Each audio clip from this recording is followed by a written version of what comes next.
Komputer adalah alat yang dipakai untuk mengolah data menurut perintah yang telah dirumuskan.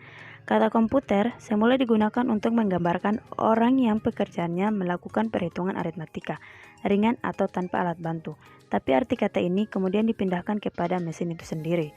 Asal mulanya, pengolahan informasi hampir eksklusif berhubungan dengan masalah aritmatika. Tetapi komputer modern dipakai untuk banyak tugas yang tidak berhubungan dengan aritmatika. Secara luas, komputer dapat didefinisikan sebagai suatu peralatan elektronik yang terdiri dari beberapa komponen yang dapat bekerja sama antara komponen satu dengan lainnya untuk menghasilkan suatu informasi berdasarkan program dan data yang ada. Awal tahun 3000 sebelum Masehi dengan sempuha abacus Cina. Abacus adalah sebuah sempuha yang pertama yang pernah dibuat manusia yang digunakan untuk menghitung. Kemudian melangkah besar pada tahun 1642, abacus berevolusi ke mesin penjumlah mekanis pertama dibangun oleh matematikawan Blaise Pascal. Kalkulator mekanis pertama ini diberi nama Pascaline. Ini menjadi tanda awal teknophobia yang muncul karena para matematikawan takut kehilangan pekerjaannya. Dari 1660-an sampai awal 1700-an, kita bertemu Gottfried Leibniz, dikenal karena kontribusinya terhadap matematika dan dianggap sebagai yang pertama dari selain banyak ilmuwan komputer dunia. Leibniz juga yang pertama meletakkan konsep bilangan binar. Bagaimana berkomunikasi dengan bahkan merintis mesin yang menggunakan sistem biner. Dari penemuan Leibniz, kita tetap belajar bagaimana menghitung aritmatika di dasar 10.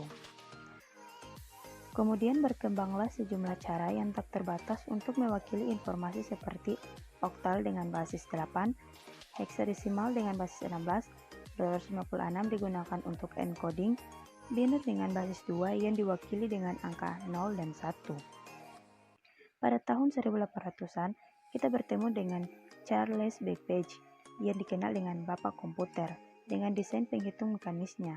Pada tahun 1820, Babbage menyatakan bahwa banyak perhitungan terdiri dari operasi yang secara teratur berulang-ulang. Pernyataan ini merintis desain pertamanya, Difference Engine, yang memiliki set instruksi tetap yang sepenuhnya berjalan otomatis melalui penggunaan tenaga uap dalam sebuah meja.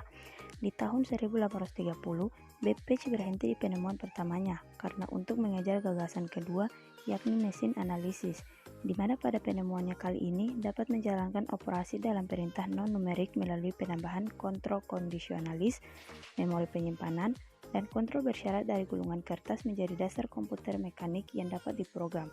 Sayangnya karena kurangnya pendanaan di desainnya ini tidak pernah sampai pada kenyataan. Di era yang sama, Ada Lovelace dianggap sebagai programmer pertama di dunia yang dikenal dengan algoritma yang menghitung angka Bernoulli, dirancang untuk dapat bekerja sinkron dengan mesin Babbage, dan Ada Lovelace menguraikan dasar-dasar pemrograman seperti analisis data, perulangan atau looping, dan penyelamatan.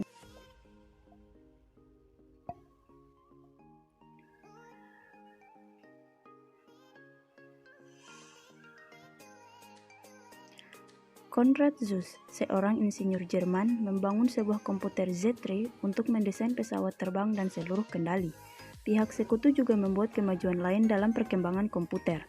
Tahun 1943, pihak Inggris menyelesaikan komputer pemecah kode rahasia yang dinamakan Colossus untuk memecahkan kode rahasia yang digunakan oleh Jerman.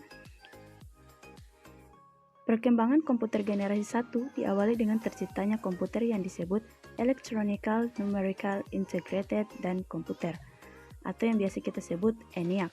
Komputer ini dirancang oleh John Presper Eckert dan John W. Mauchly. ENIAC merupakan komputer serbaguna atau General Purpose Computer yang bekerja 1000 kali lebih cepat dibandingkan Mark I. Jan van Neumann mendesain Electronic Discrete Variable Automatic Computer atau EDVAC pada tahun 1945 dengan sebuah memori untuk menampung baik program ataupun data. Teknik ini memungkinkan komputer untuk berhenti pada suatu saat dan kemudian melanjutkan pekerjaannya kembali. Kunci utama arsitektur van Neumann adalah pemrosesan sentral atau CPU yang memungkinkan seluruh fungsi komputer dikoordinasikan melalui satu sumber tunggal.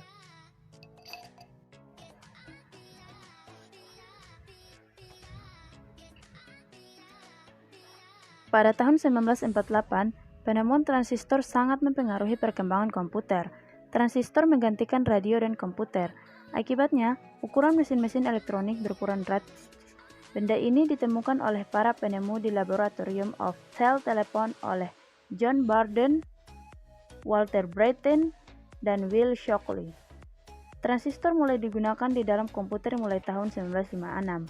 Penemuan ini menjadikan komputer generasi kedua yang lebih kecil, lebih hemat, lebih dapat diandalkan, dan lebih hemat energi dibanding para pendahulunya. Pada awal tahun 1960, komputer generasi kedua sukses di bisnis, di universitas, dan di pemerintahan. Komputer generasi kedua ini merupakan komputer yang sepenuhnya menggunakan transistor. Mereka juga memiliki komponen-komponen yang dapat diasosiasikan dengan komputer pada saat ini, seperti printer, penyimpanan dalam disket, memori, sistem operasi, dan program.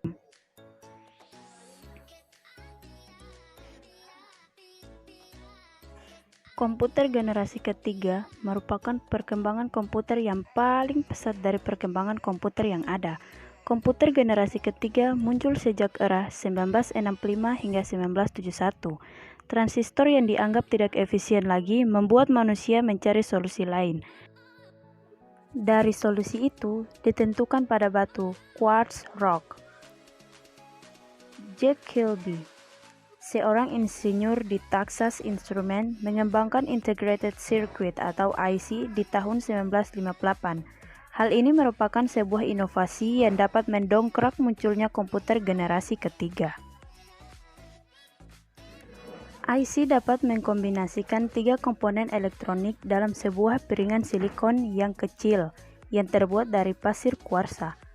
Kemudian, para ilmuwan berhasil memasukkan lebih banyak komponen-komponen ke dalam suatu chip tunggal yang dinamakan semikonduktor, sehingga menghasilkan sebuah komputer yang semakin kecil, karena komponen yang ada dalamnya dapat dipadatkan dalam sebuah chip. Beberapa contoh komputer generasi ketiga adalah IBM, UNIVAC, dan Honeywell.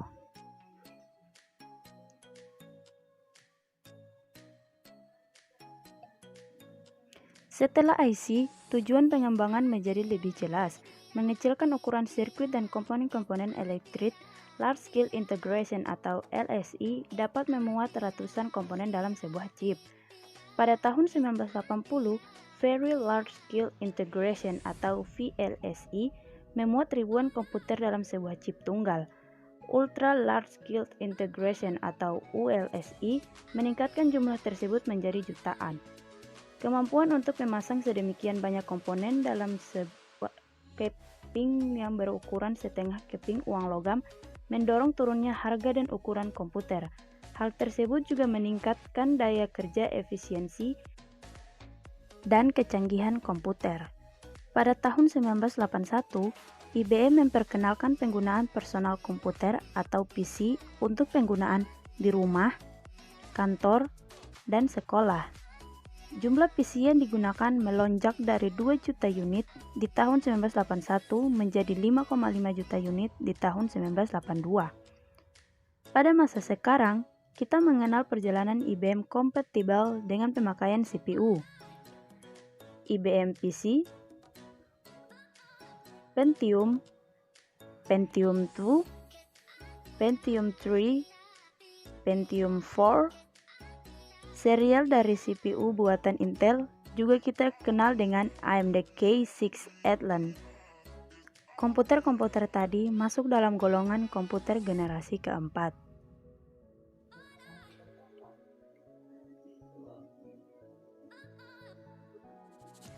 Mendefinisikan komputer generasi kelima menjadi cukup sulit karena tahap ini masihlah sangat mudah. Banyaknya kemajuan di bidang desain komputer dan teknologi semakin memungkinkan pembuatan komputer generasi kelima. 2 kemajuan rekayasa terbesar adalah kemampuan pemrosesan paralel yang akan menggantikan model von Neumann. Sedangkan model von Neumann akan digantikan dengan sistem yang mampu mengkoordinasikan banyak CPU untuk bekerja secara serempak. Kemajuan lain adalah teknologi superkonduktor yang memungkinkan aliran elektrik tanpa ada hambatan apapun yang nantinya dapat mempercepat kecepatan informasi. Jepang adalah negara yang dikenal dalam sosialisasi jargon dan proyek komputer generasi kelima. Lembaga ICOT atau Institute for New Generation Computer Technology juga dibentuk untuk merealisasikannya. Dan itulah perkembangan evolusi komputer dari dulu hingga sekarang ini. Semoga bermanfaat. Terima kasih.